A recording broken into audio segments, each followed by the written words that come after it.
How to use Grammarly on Microsoft Word.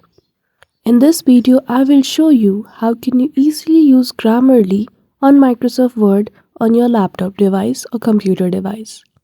So without any delay, let's get into it. For that, firstly go to Google Chrome and search for Web Store.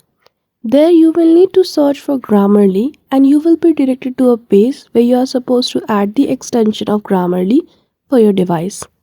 Click on Add to Chrome and then you will see a pop-up menu that says if you want to add it as an extension or not.